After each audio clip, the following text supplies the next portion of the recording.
안녕하십니까, 엑스텐입니다. 지금은 일요일 저녁인데요.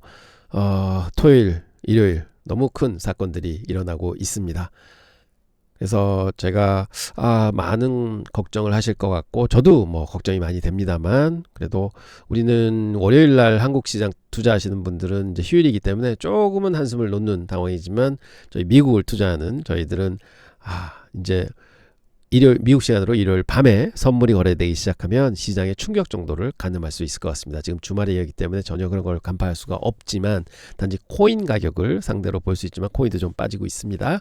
그런 상황에서 우리가 판단할 거는 과거에 중동전이 발발됐을 때 과연 시장은 어떻게 반응을 했는가를 확인을 하면서 앞으로 있을 시나리오를 우리가 좀 점쳐봐야 될 것 같습니다. 그래서 긴급하게 영상을 올리게 됐습니다. 자, 지난 토요일 미확인이었던 변수들이 이제는 현실로 좀 확정이 됐습니다. 처음 공격이 끝나고는 여러 가지 얘기들이 많이 나왔었죠. 근데 가장 큰 소식은 이제 이란의 최고 지도자 하메네이가 결국은 사망을 했다 하는 게 공식적으로 확인이 되었고요. 이란 지도부가 복수를 선언하면서 2일차 공습에 나선 거의 현실입니다. 가장 심각한 경제적 타격은 이란 혁명수비대가 호르무즈 해협의 선박 통항 금지를 공식 선포했다는 것입니다. 이로 인해 대표적 안전자산인 금가격은 5,300달러를 돌파할 것이다, 이렇게 예상하고 있고요. 그렇지만 다행히 중국이 즉각 휴전을 촉구하고 있고 IAEA는 방사능 누출은 없었다고 확인하고 있습니다. 그렇지만 미 5함대가 이동 중이라는 속보도 들어와 있어서 긴장을 좀 높이고 있는 상황입니다. 과거를 알면 미래를 알 수 있다 보입니다. 그래서 4대 중동 위기가 있던 타임라인을 보면요, 오일 쇼크가 있던 1973년도에는 오일이 3불에서 막 튀어올랐죠. 1991년 걸프전이 있었습니다. 이때는 오일이 20불 선에서 튀어올랐고요. 2003년 이라크전 때는 37불에서 오일이 올라오기 시작했고, 지금은 오일이 68불에 놓여 있습니다. 그래서 지금 신문에 나오는 얘기로는 100불까지도 갈 수 있다 하는 얘기들이 나오고 있죠. 그래서 오일이 오르면 무슨 문제가 있느냐? 결국은 인플레이션을 자극을 한다 하는 게 지금 시장에는 가장 큰 위험입니다. 지금 상황이 과거와 어떻게 다른지 데이터를 비교해 보면 알 수 있습니다. 과거 걸프전이나 이라크전, 오일 쇼크 때를 쭉 비교해 보면요, 가장 현저하게 다른 거는요, 이 호르무즈 해협입니다. 그 당시에는 호르무즈 해협은 그냥 놔뒀습니다. 근데 지금은 실제 봉쇄를 한 상황이죠. 이게 왜 문제가 되냐면, 제가 6월 달에도 한번 말씀을 드렸지만, 전 세계 기름 유동량, 그다음에 LNG 유통량의 한 20에서 25%가 이 호르무즈 해협을 드나듭니다. 그래서 결국은 실제 봉쇄를 하게 되면 즉각적인 오일 쇼크가 올 수 있다 하는 게 가장 큰 위험이고요. 현재 상황을 보면 예전에는 저금리라서 뭐 인플레이션을 잡기 위해서 금리를 올려도 별 문제가 없었는데, 지금은 사실은 고금리 상황이지 않습니까? 그래서 금리를 막 인하하려고 노력을 하고 있는데 인플레이션이 다시 촉발된다?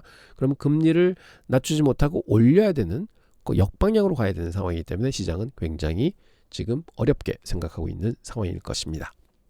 자, 일단은 과거에 3번 중동전이 일어났던 때를 한번 비교해 보겠습니다. 자, 일단 낙관적으로 생각해 보려면은 우리들이 1991년하고 2003년을 보면 됩니다. 즉 걸프전과 이라크전을 보면 되겠죠. 1991년에는 개전 당일 증시가 3.7%나 반등을 하면서죠, 1년은 무려 30%가 시장이 올랐습니다.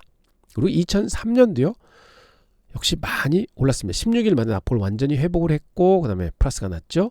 이 둔정의 공통점은 뭐냐?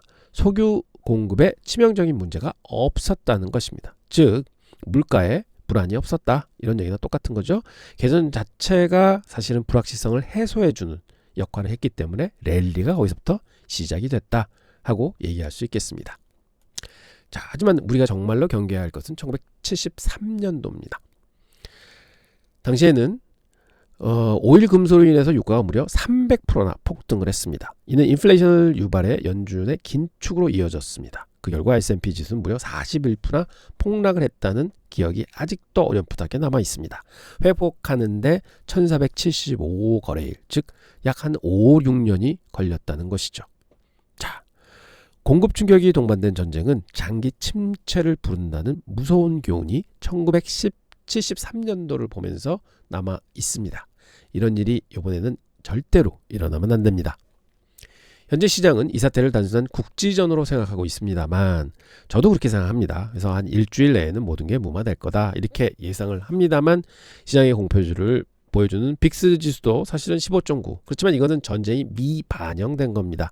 금요일 마감이었으니까요. 따라서 월요일 개장하게 되면 빅스 지수는 폭등을 할 게 확실시 됩니다. 확실성이야말로 실제 전쟁보다 시장에 훨씬 더 독서적인 존재이니까요. 자, 그렇다면 당장 우리는 무엇을 봐야 할까요? 저는 호르무즈 해협 봉쇄가 향후 72시간 안에 어떻게 되느냐는 것입니다. 즉 다음 일주일 동안 무슨 일이 일어날 거냐 이런 걸 잘 봐야 되는데요. 수요일 내에 통항이 재개된다면 불확실성이 해소됩니다. 1991년에 반등 같은 패턴이 나겠지만 봉쇄가 지속된다면 유가가 100달러를 넘고 증시가 폭락하는 1973년의 악몽을 키울 수도 있는 상황입니다. 빅스는 15.9 아직 모른다는 의미로 불확실성이 전쟁보다 무섭다는 뜻입니다. 오직 석유 공급 차단이라는 공급 충격만이 낙관적 패턴을 깹니다. 1973년이 유일한 예외였습니다. 도이치뱅크의 분석에 따르면요, 32개의 위험이 있었는데 그 중에서 1973년이 단 한 번의 예외였다고 하니까 사실은 중동전은 항상 보면은 그냥 한 번의 노이즈였지 그렇게 큰 영향은 없었다로 판단할 수 있습니다. 그렇지만 저희는 역사적으로 확률적으로 낮다고 해서 그걸 배제할 수는 없는 상황입니다. 즉 역사로서는 공부를 할 수 있지만 앞으로 일어난 일은 우리는 단정 지을 수 없다는 얘기겠죠. 자, 하메네이 사망 후 아들 모주타바와 혹은 강경파 중 누가 권력을 잡겠느냐에 따라서 협상으로 갈지 장기노로 갈지가 결정이 됩니다. 후계자 문제가 전쟁의 길이를 결정할 것 같습니다. 현재는 고금리와 인플레이션 상황이라 연준의 손이 묶여 있습니다. 과거처럼 시장을 살려줄 완충제가 존재하지 않습니다. 그래서 사실은 월요일 날은 시장이 굉장히 불확실성에 휩싸여서 미국장이 조금 많이 빠지지 않을까 저는 우려하고 있지만 사실은 미국 시간으로 일요일 밤에 선물 시장이 오픈해봐야 어느 정도의 충격이 있을지 가늠할 수 있을 것 같습니다. 과거에는 저물가여서 금리를 내릴 여력이 있었지만 지금은 고금리를 유지 중입니다. 그래서 유가가 상승해 인플레이션이 다시 불이 붙으면 시장은 방어하기는커녕 오히려 금리를 올려야 되는 상황이 된다. 그래서 이게 아주 위험한 구조이기 때문에 시장이 조금은 더 어렵게 반응하지 않을까 저는 이렇게 우려를 하고 있습니다. 자산별로 어떻게 행동하셔야 될지 명확히 좀 말씀을 드리겠습니다. 일단 강력 매수 사인 혹은 보유 사인이 켜져 있는 섹터가 있죠. 그게 바로 에너지, 그 다음에 방산, 금, 달러라고 할 수 있습니다. 자, 이런 것들은 조금은 보유해 보심이 어떨지 싶습니다. 물론 가격이 급등했다고 바로 파시는 것보다는 조금 더 지켜보셔서 최고가에 좀 터시려고 노력을 하시는 게 맞는 것 같고요. 그 다음에 관망 사인이 켜져 있는 곳도 있죠. 이런 데는 주의 있게 보셔야 되는데 아직 주가는 어떻게 될지 모른다. 과거 경험으로 보면 빠진 적도 있었고 오른 적도 있었다. 이렇게 볼 수 있겠습니다. 그리고 일단은 회피하셔야 되는 쪽도 있죠. 일단 항공 쪽은 좀 유가 이런 직격탄을 받기 때문에 좀 안 좋을 것 같고요. 특히 비트코인은 요즘에 어떤 위험만 오면 좀 굉장히 리스크 오프 사인들이 많이 나옵니다. 그래서 코인도 조금은 좀 조심하셔야 되지 않는가 이런 생각을 해봅니다. 자, 에너지는 유가가 100달러를 돌파하면 일부 차익 실현을 하시면서 수익을 챙기시는 건 어떤가 저는 이렇게 생각해 봅니다. 그리고 방사는요 6월 이후 이미 40%나 상승한 상태여서요 신중하게 홀딩하시면서 이게 꺾이는 듯하다 그러면 일부는 꼭 팔아주시는 게 맞는 것 같습니다. S&P 500은 떨어지는 칼날은 잡지 마십시오 하고 말씀을 드리지만 사실은 호르무즈 해협의 운행이 재개됐다 하는 데가 이제 확인됐다 그럼 그때는 한번 매수로 추격을 해보셔도 맞는 것 같고요. 비트코인은 지정학적 리스크가 완전히 해소되기 전까지는 비중을 그대로 가져가시던지 아니면 신규 매수는 안 하시는 게 어떤가 이런 생각을 좀 해봅니다. 향후 70여 시간 관점 포인트입니다. 앞으로 3일간 딱 이 세 가지만 확인하시기 바랍니다. 첫 번째입니다. 계속 말씀을 드리지만 호르무즈 봉쇄의 실제 강도가 어떤지 즉 단순 선언을 넘어서 실제로 어떤 일들이 일어나는지 꼭 확인하셔야 합니다. 그리고 이란 후계 구도의 윤곽은 어떤지 보셔야 됩니다. 강경파가 득세하여서 장기전이 불가피하게 될지 아니면 진짜로 빨리 일단락이 될지 지켜보셔야 됩니다. 유가가 100달러를 돌파하는지도 꼭 보셔야 됩니다. 심리적 마지노선인 100달러를 넘어 연준의 긴축 공보가 확산되는가를 꼭 확인하셔야 합니다.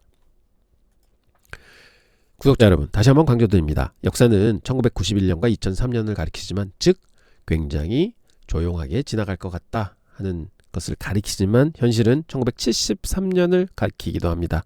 그때는 굉장히 큰 폭락이 왔었습니다. 즉 지난 6월처럼 그냥 지나가기를 저는 바라고 있습니다만 어떻게 일어날지는 아무도 모릅니다. 이번만큼은 진짜 조심하시기 바랍니다. 왜냐하면 시장이 그동안에 뭔가 큰 외부 변수 없이 조정 없이 올라왔습니다. 자체적인 조정을 겪고 있었는데 지금 외부 변수가 좀 크게 일어났습니다. 그래서 이번은 조금은 진중하게 참는 국면이 되지 않는가. 제가 그동안은 바이온 딥스 계속 말씀을 드렸지만 지금은 조금은 바이온 반등에 사셔야 된다 하는 말씀 드리고 싶습니다. 여러분, 앞으로 72시간만 3일만 호르무즈에 어떤 일이 일어나는가를 주시하시기 바랍니다. 왜냐하면 단 하나의 사건이 여러분의 1년 후 수익을 굉장히 많이 좌우하게 됩니다. 제가 계속 모니터링 하겠고요. 오늘은 이제 특별 영상입니다. 이 말씀을 드린 거는 여러분 너무 두려워하지도 마시고요. 너무 요번에 빠지면 무조건 사야지 하는 생각도 급히 하지 마십시오.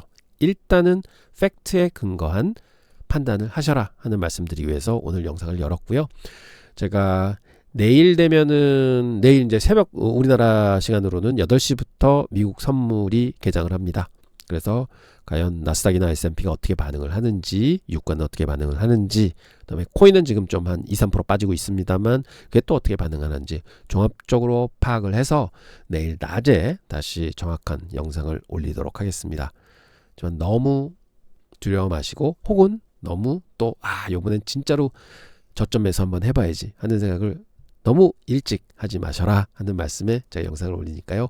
한번 같이 한번 보시면서 앞으로의 좋은 결단을 한번 내리시기 바랍니다. 내일 확실한 분석을 통해서 더 좋은 영상 가지고 여러분들 찾아뵙도록 하겠습니다. 감사합니다.